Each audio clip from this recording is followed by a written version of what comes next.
Hello everyone, कैसे हैं आप सब। इस पार्ट में हम जल संसाधन का एक बहुत ही महत्वपूर्ण टॉपिक वर्षा जल संग्रहण एवं उसका पुनर्चक्रण के बारे में चर्चा करेंगे। सबसे पहले ये समझते हैं वर्षा जल संग्रहण होता क्या है। वर्षा जल संग्रहण कहने का आशय है कि जो वर्षा का जल है उसको कैसे हम संग्रहित करके रखें, कैसे उसको बचा के रखें ताकि आवश्यकता पड़ने पर उस जल का हम उपयोग में ला सकें। क्योंकि हमें जल की कई जगहों पे जो है जल की बहुत ज़्यादा आवश्यकता होती है और आवश्यकता अनुसार उसकी पूर्ति नहीं हो पाती है, जिसके लिए वर्षा जल संग्रह बहुत ही एक आवश्यक जल संरक्षण की प्रणाली है। जल संरक्षण की प्रणाली वर्षा जल संग्रह की अगर बात करते हैं तो ये पहले के ज़माने से ही चलते आ रहा है, जिसमें छत के पानी को लोग पाइप के माध्यम से गड्ढे में इकट्ठा करते थे और कई तरीके से उसको जब आवश्यकता पड़ता था तो उसको उपयोग में लाया जाता था।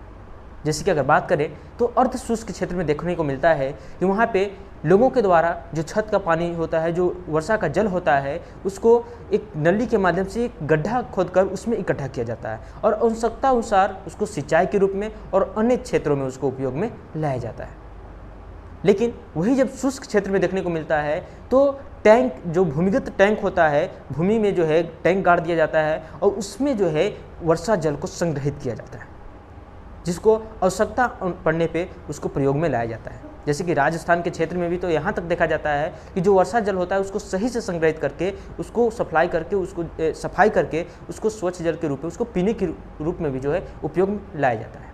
तो इस प्रकार से वर्षा जल संग्रहण को देखने को मिलता है। तो अर्ध शुष्क क्षेत्र में जो वर्षा जल का संग्रहण जो कि खुदाई करके होता है, उसको राजस्थान के जैसलमेर में देखें तो उसको खादी नाम से जाना जाता है और अन्य क्षेत्रों में इसको जोहड़ के नाम से जाना जाता है। लेकिन वही जो भूमिगत टैंक होता है जिसमें पानी वर्षा जल संग्रहित किया जाता है, जिसको भूमिगत टैंक के नाम से जाना जाता है।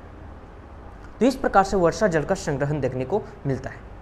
उसके साथ साथ अगर बात करें तो इस कार्य के लिए जो है राजस्थान में एक एनजीओ है जो कि तरुण भारत संघ के नाम से जाना जाता है। एक कई वर्षों से वर्षा जल संग्रहण पे फोकस कर रहा है, उस पर जो है उसको बढ़ावा देने पे फोकस कर रहा है। तो इस प्रकार से वर्षा जल संग्रहण देखने को मिलता है, जो कि हमारे लिए बहुत एक आवश्यक है। क्योंकि जब हम वर्षा जल को हम जो है वर्षा जल जो कि वेस्ट ना जाए उसको अगर संग्रहित करते हैं तो कहीं ना कहीं उससे आने वाला समय में आवश्यकता के अनुसार उसको हम उपयोग में लाते हैं। जैसे कि अगर भूमिगत जल की बात करते हैं तो भूमिगत जल का 22% जल जो होता है वो वर्षा जल से जो है सिंचित होकर नीचे जाता है।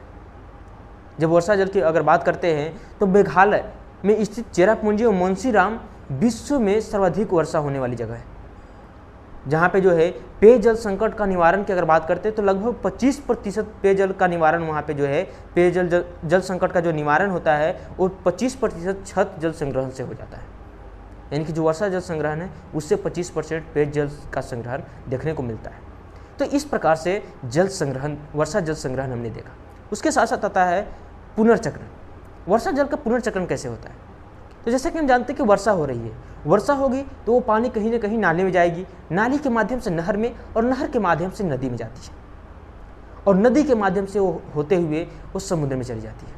जब वर्षा की हम बात करते हैं तो वर्षा होने की प्रक्रिया कुछ इस प्रकार से है कि जो समुद्र महासागर होते हैं उसमें से जो जल होता है वाष्पीकृत होता है और जब वायुमंडल में ऊपर जाता है तो ऊपर जाने के पश्चात जो है वो संघनित हो जाता है और संघनित होकर बादल का रूप लेता है। और बादल का रूप हम जानते हैं कि हवाएं जो गति होती है, हवाएं की गति जो होती है हमेशा जहाँ पे गर्म क्षेत्र होता है उस क्षेत्र की ठंडा से गर्म क्षेत्र की ओर हवाएं चलती है।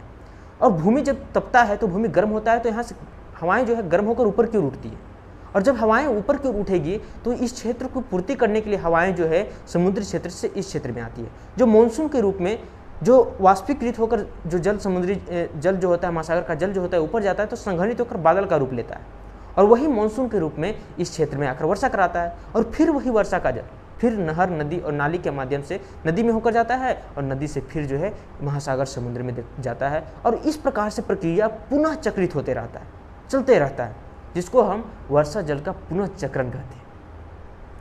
और इस प्रकार से इसको हम भूमिगत जल के रूप में भी देख सकते हैं कि किस प्रकार से हम वर्षा जल को संग्रहित करते हैं। भूमिगत जल का जो 22% भाग है वो भूमिगत जल का जो है वो वर्षा जल से ही प्राप्त होता है। तो इस प्रकार से वर्षा जल का संग्रहण और उसका पुनःचक्रण हमारे जीवन के लिए बहुत ही महत्वपूर्ण है और हर तरह से ये मानव जीवन में कहीं ना कहीं सहयोग प्रदान करता है और अन्य जीवों के जैव विविधता के लिए जो है, बायोडाइवर्सिटी के लिए भी जो है ये बहुत इंपॉर्टेंट है।